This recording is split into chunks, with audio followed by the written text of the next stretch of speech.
की तमाम बड़ी खबरें नॉनस्टॉप न्यूज में।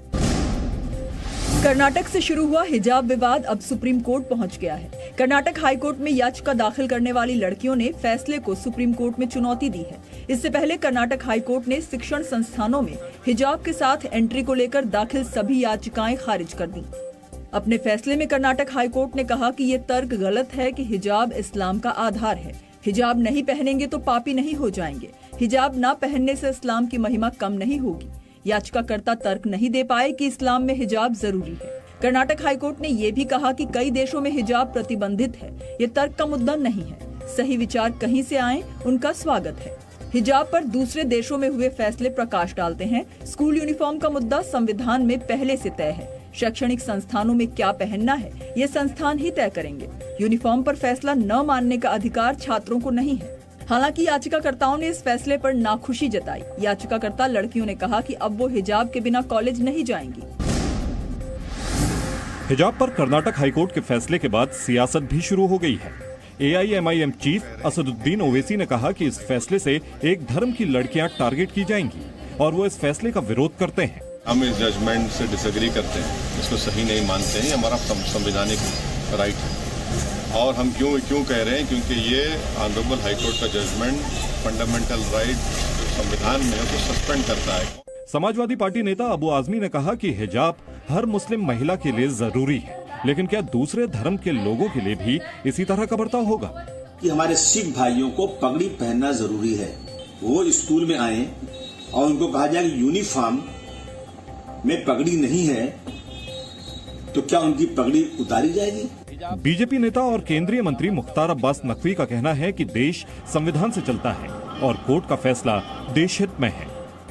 हिजाब को लेकर के जो हॉरर हंगामा था, वो किस तरह से मुस्लिम लड़कियों को फॉर्मल एजुकेशन से बाहर किया जाए और उनको तालिबानी सोच के साथ उस जगह झोंक दिया जाए जहां पर कि फॉर्मल एजुकेशन न मिल पाए।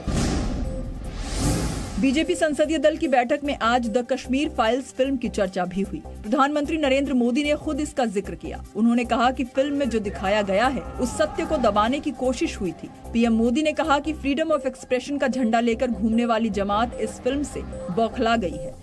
मेरा विषय कोई फिल्म नहीं है। मेरा विषय है कि जो सत्य है उसको सही स्वरूप में देश के सामने लाना देश की भलाई के लिए होता है। प्रधानमंत्री नरेंद्र मोदी ने कहा कि कश्मीर फाइल्स जैसी फिल्में बनती रहनी चाहिए और जिन्हें लगता है कि फिल्म ठीक नहीं, वो दूसरी फिल्म बनाएं।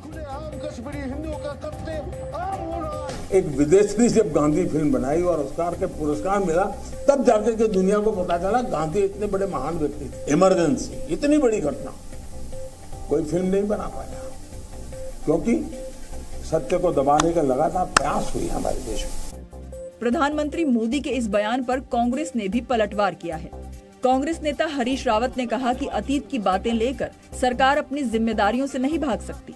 ये कुछ लोग हैं जो इस तरीके के चीजों को उभाड़ करके ये समझते हैं कि वो बहुत बड़ा हित कर रहे हैं।